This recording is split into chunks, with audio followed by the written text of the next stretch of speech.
I would also like to address the chaotic scenes in Minnesota over the weekend.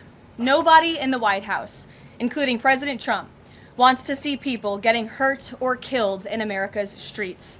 This includes Renee Good, Alex Pretti, the brave men and women of federal law enforcement, and the many Americans who have been victimized at the hands of illegal alien criminals.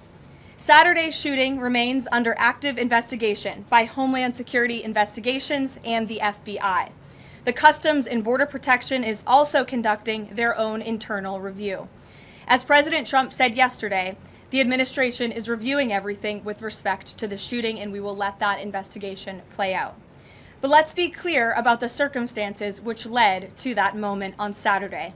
This tragedy occurred as a result of a deliberate and hostile resistance by Democrat leaders in Minnesota.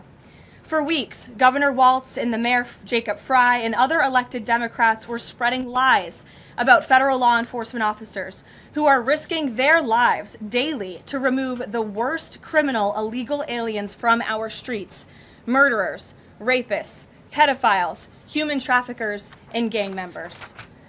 Governor Walz and Mayor Frey have shamefully blocked local and state police from cooperating with ICE, actively inhibiting efforts to arrest violent criminals.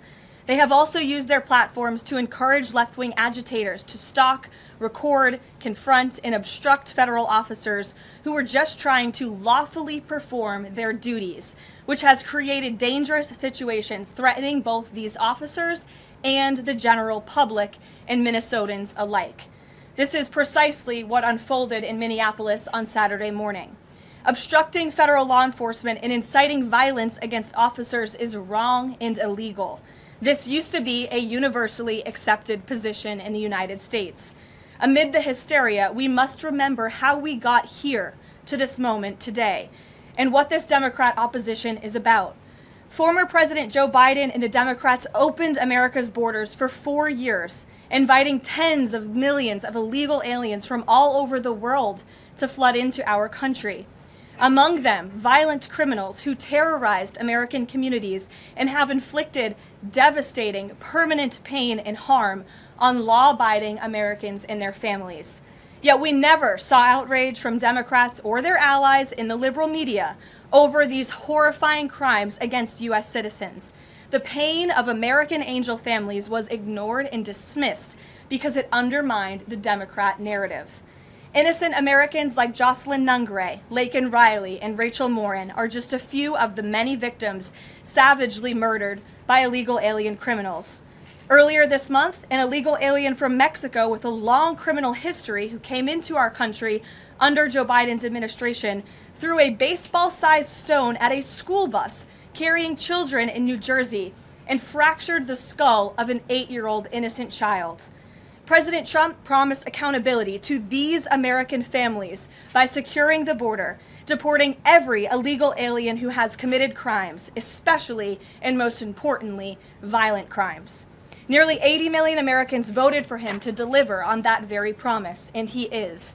As the duly elected president, the president is fulfilling the will of the people by arresting and removing these threats from our country in cities from Los Angeles to New York and, yes, Minneapolis. Yet Democrat leaders in Minnesota with sanctuary city policies have actively defied federal immigration law and the will of the people. And as a result of that defiance, 2 Minnesotans have now tragically lost their lives on the streets of Tim Walz's state.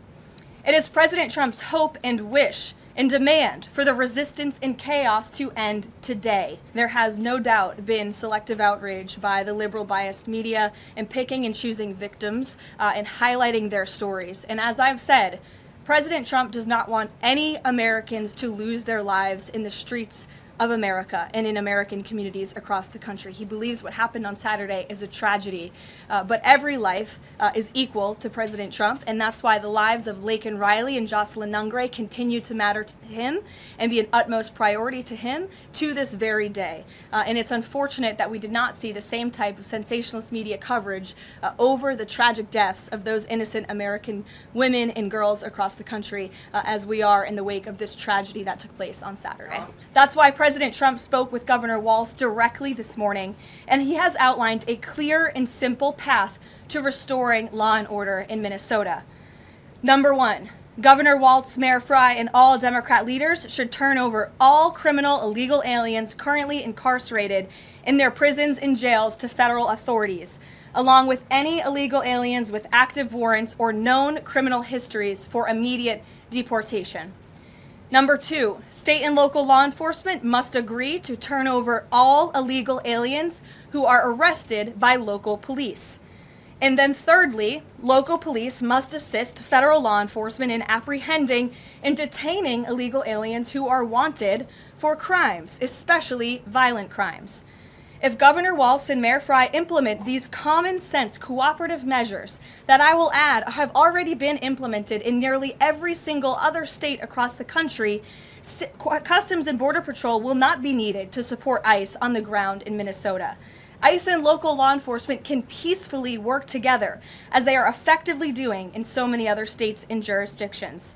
Additionally, President Trump is calling on the United States Congress to immediately pass legislation ending sanctuary cities once and for all. American cities should be safe sanctuaries for law-abiding citizens only, not for dangerous illegal alien criminals who broke our nation's laws and do not belong here. We hope Governor Walz will do the right thing and continue to work with President Trump to keep the American people safe following their call this morning. Americans overwhelmingly want exactly what President Trump is delivering: strong borders and strict immigration enforcement against the worst illegal aliens, of which there are still hundreds of thousands to deport from the interior of our country. The most peaceful way to carry out this vital public safety mission is for Republicans and Democrats to do it together, and for state and local law enforcement to work together with federal law enforcement. We want to let cops be cops. You wouldn't know this continues to be a very popular policy position from the biased media coverage over the course of the last few days, but polling shows huge support for this exact thing President Trump is calling for. More than 80% of Americans favor deporting illegal aliens convicted of violent crimes. A country unable to deport criminals who enter it illegally is no country at all. The open borders agenda of Kamala Harris, Tim Walz, and the Democrats was already on the ballot on November 5th, 2024, and it was resoundingly rejected.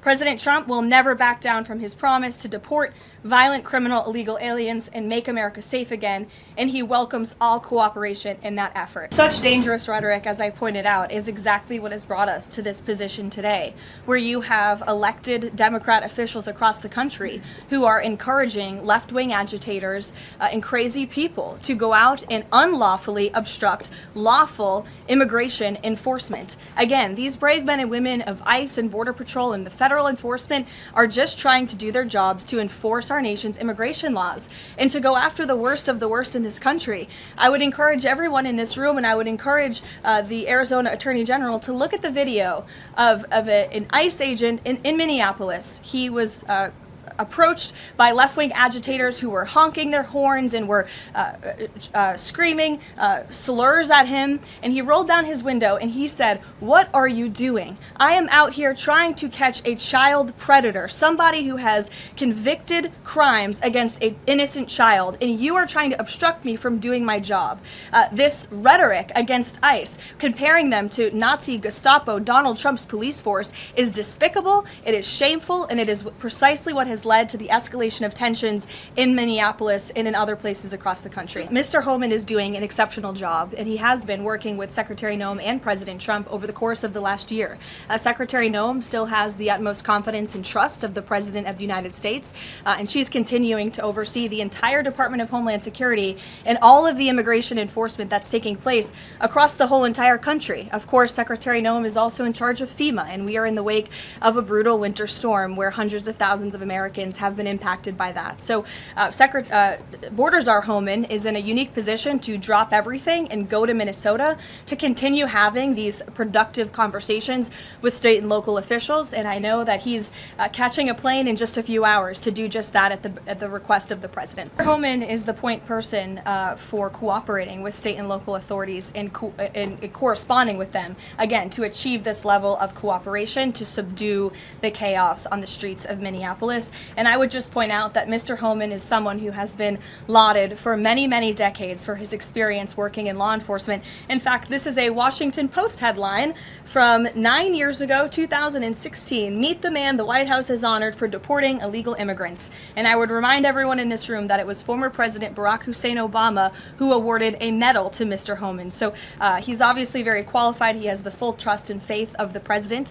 He will continue to have these meetings in the hopes that ICE and local law enforcement can cooperate and work together to have successful immigration enforcement, as we've seen in almost every other state across the country. I would just add on this level of cooperation a few statistics that I think are very important. 7 of the top 10 safest cities in the United States cooperate with ICE. And we've seen historic turnaround in safety in cities that have chosen to cooperate with ICE, that are not just led by Republicans, but also look right here in Washington, D.C. We had a great level of cooperation with Mayor Bowser in the local government, and we have been able to remove thousands of illegal aliens from the District of Columbia, where you all live, so you can thank President Trump for that. The murder rate in Washington, D.C. has plummeted as a result. There were no riots, there were no protests, nobody was tragically killed as a result of that level of cooperation between federal and local authorities. And again, that's all the president is asking for in Minnesota. It's totally common sense. The president supports the Second Amendment rights of law-abiding American citizens, absolutely. There has been no greater supporter or defender of the right to bear arms than President Donald J. Trump. So while Americans have a constitutional right to bear arms, Americans do not have a constitutional right to impede lawful immigration enforcement operations. And any gun owner knows that when you are carrying a weapon, when you are bearing arms, and you are confronted by law enforcement, you are raising the assumption of risk and the risk of force being used against you. And again, that's unfortunately what took place on Saturday.